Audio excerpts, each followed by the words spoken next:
শহীদ মিনার থেকে স্বাগত জানাচ্ছি আমি এম রহমান। খবরের কাগজে আপনারা দেখছেন যে শিক্ষকরা তাদের অবস্থান কর্মসূচি পালন করছেন।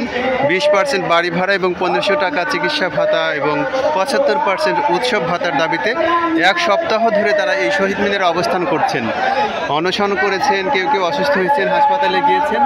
আজকে তারা সারা বাংলাদেশ থেকে শিক্ষকরা এসে এখানে সমাবেশ করছেন। ভুকা মিছিল হবে।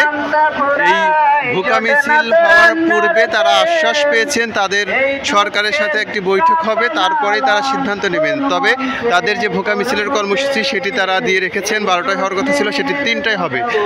এর মধ্যে আমরা দেখেছি যে কয়েকজন শিক্ষকের হাতে প্লেট, তারা ভুকা মিছিলের প্রস্তুতি নিচ্ছেন। তারা প্রস্তুতি নিয়েছেন ভুকা মিছিলের এবং এখানে শিক্ষকরা কথা বলছেন, তারা গান করছেন, তারা দুঃখের গান করছেন। আপনারা দেখছেন তারা যে ক্ষুধার্ত নিরন্ন সেই বিষয়ের একটি গান তারা পরিবেশন করছেন এই আন্দোলনে। আপনারা দেখছেন যে দেশের বিভিন্ন প্রান্ত থেকে লক্ষাধিক শিক্ষক এই শহীদ মিনারে অবস্থান করছেন।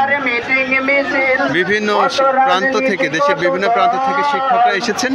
তারা তাদের আজকের যে কর্মসূচি, যে ভুকা মিছিল, সেটি সফল করবেন। তারা বলছেন যে তাদের যে দাবি 20% বাড়ি ভাড়া, 75% উৎসব ভাতা, 1500 টাকা চিকিৎসা ভাতা, এটি দাবি পূরণ না হলে তারা এখান থেকে যাবেন না এবং এই কর্মসূচি অব্যাহত থাকবে। আপনারা দেখছেন যে সারা দেশের শিক্ষা কার্যক্রম বন্ধ রেখে তারা এই শহীদ মিনারে এসে অবস্থান নিয়েছেন।